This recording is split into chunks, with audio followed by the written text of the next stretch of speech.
Ya, kita tutup dengan sebuah athar dari Abdullah bin Mas'ud yang menunjukkan betapa seharusnya seorang muslim itu berpegang dengan metodenya para sahabat dan tidak membuat metode-metode lain yang bukan dipahami oleh para sahabat. Abdullah bin Mas'ud mengatakan, ya, man kana minkum mustannan falyastanna bi ashabi Rasulillah sallallahu alaihi wasallam. Barang siapa di antara kalian yang ingin mencari suri tauladan, petunjuk, ya, menjadikan figur, maka hendaklah dia menjadikan sahabat-sahabat Nabi sebagai figurnya, sebagai contohnya, sebagai teladannya. Beliau mengemukakan alasannya kenapa. Fa innahum kanu abarra hadhil ummati quluba. Karena para sahabat adalah orang yang paling baik hatinya. Ya, yang dipuji sama Allah. Allah itu kalau memuji seseorang, apa cuman tampilan luarnya yang dipuji? Tadi ya kita baca pujian-pujian Allah. Wasabiqunal awwalun, kan para sahabat itu kan? Apakah Allah ketika memuji seseorang itu karena tampilan luarnya atau sampai hati-hatinya? Sampai hatinya. Buktinya Allah mengatakan dalam surah Al-Fat, laqad radiyallahu 'anil mu'minina idh yubayyi'unaka tahta syajarah fa'alima ma fi qulubihim. Tuh, Allah tahu isi hati mereka. Ya, makanya orang-orang Syiah mengatakan para sahabat itu cuman pura-pura saja beriman di hadapan Nabi. Kemudian ketika Nabi mati baru mereka, ya, menampakkan kemunafikan mereka selama ini. Loh, Allah mengatakan Allah tahu isi hati mereka kok. Apa Anda meragukan Allah subhanahu wa ta'ala? Allah mujinya itu karena Allah tahu casingnya tok. Ternyata setelah nabinya mati, sahabat ini jadi liar, jadi kafir. Allah baru tahu, oh tiba nong ini tiwas tak puji. Ya gitu Allah. Nggak mungkin Allah memuji itu pujian sampai berlaku sampai hari kiamat. Ya.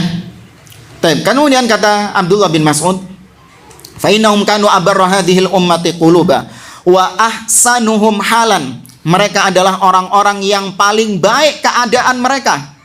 Ya gimana nggak baik? Mereka tuh belajar agama langsung dari Nabi, bayangkan. Bahkan tidak jarang ada ayat yang turun ketika mereka melakukan kesalahan-kesalahan, ada ayat yang turun diluruskan oleh Allah subhanahu wa ta'ala untuk mengoreksi kesalahan mereka. Makanya Jabir bin Abdullah radhiyallahu ta'ala anhu, beliau berdalil tentang bolehnya azl karena tidak ada ayat yang turun ketika itu. Jabir bin Abdullah mengatakan, kunna na'zil wal qur'anu yanzil. Kami ketika Quran masih turun, masih belum sempurna turunnya, kami sudah melakukan azl. Ternyata nggak ada ayat yang melarang kami untuk melakukan azl. Nggak perlu ya dijelaskan ya. Ya, nanti lo paham juga kok. Ya, nggak perlu ya azl dijelaskan. Googling saja nanti lah. Ya. Tapi azl hukumnya boleh. Apa dalilnya? Jabir bin Abdullah mengatakan nggak ada ayat yang turun melarang azl. Kenapa? Karena kami di zaman tersebut, para sahabat, ketika kami melakukan sebuah kesalahan, tidak jarang ayat yang turun khusus untuk menegur kesalahan kami. Itu para sahabat dijamin kebaikannya. Kemudian wa aqwamahum hadiyan. Kata Abdullah bin Mas'ud, para sahabat itu adalah orang-orang yang paling lurus petunjuknya. Ya, jalan mereka adalah jalan yang paling lurus, yaitu tadi jalan yang digaris Nabi yang satu itu. Ya, wa aqallahum takallufan. Para sahabat itu orang-orang yang tidak aneh-aneh, enggak neko-neko. Mereka memahami agama langsung seperti yang Nabi pahami, selesai.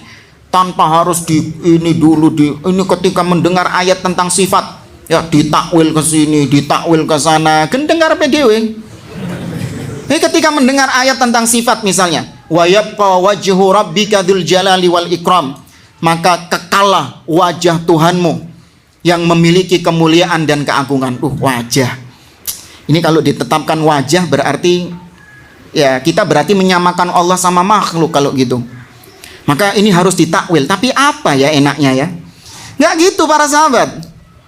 Ya, langsung dipahami Allah punya wajah, selesai. Tapi laisa kamitslihi syai'un. Tidak sama wajah Allah dengan wajah makhluk. Allah punya wajah secara hakiki. Ya.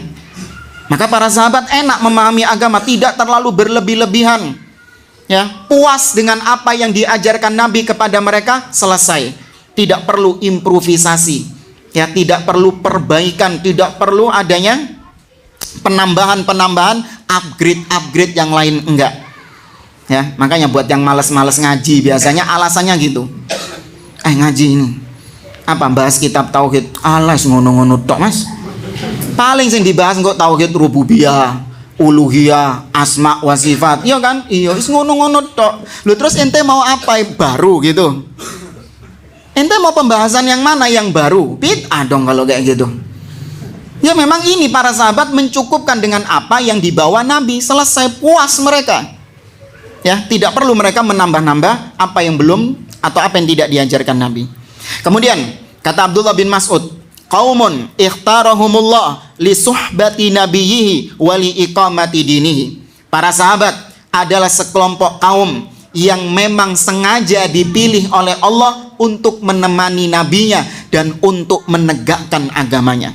Jadi para sahabat hidup di zaman itu memang itu karena pilihan Allah.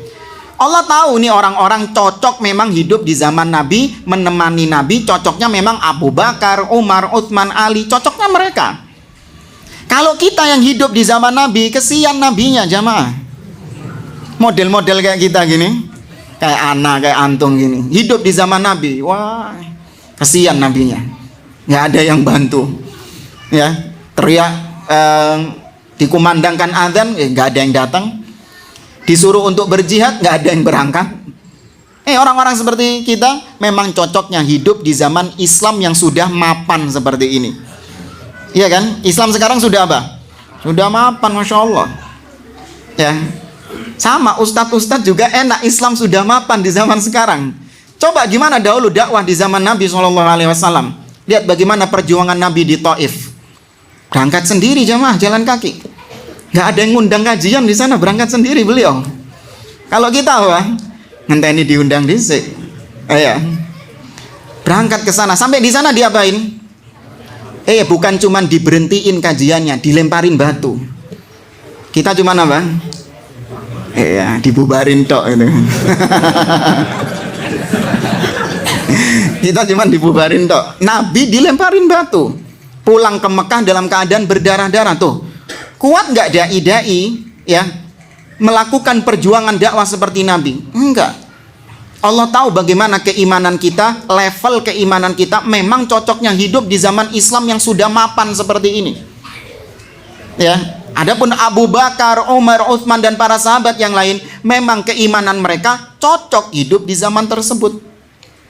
Paham di sini jamaah? Maka jangan iri sama sahabat. Ya, jangan mengatakan kita sama sahabat cuman beda zaman tok. Enggak. Beda iman, bukan beda zaman. Imannya jauh antara langit dengan God. Iya. Imannya jauh antara langit dengan God. Maka jangan coba mepet-mepet titik sama Abu Bakar, Ustaz. Enggak titik mepetnya, mental jauh. Ya, maka tidak mungkin kita ini ya benar-benar secara total meniru para sahabat Nabi, nggak mungkin. Cuman setidaknya apa yang nggak mungkin secara keseluruhan, maka bukan berarti ditinggal secara keseluruhan. Cuman enggak, kita tetap berusaha meniti jalan mereka. Ya, ini usaha kita. Ya, meskipun nggak mungkin kita itu sampai kepada derajatnya Abu Bakar dan Umar, nggak mungkin. Apalagi sampai derajatnya Nabi. Na'udzubillah. Taib jamaah dimulakan oleh Allah. Kemudian kata Abdullah bin Mas'ud, fa'arifu lahum fadlahum wattabi'uhum fi atharihim fa innahum kanu ala hudan mustaqim. Kenali jasa-jasa mereka, ikuti jejak-jejak mereka, ikuti pemahaman mereka, karena mereka di atas pemahaman yang lurus. Ya, ini rekomendasi dari seorang Abdullah bin Mas'ud radhiyallahu anhu.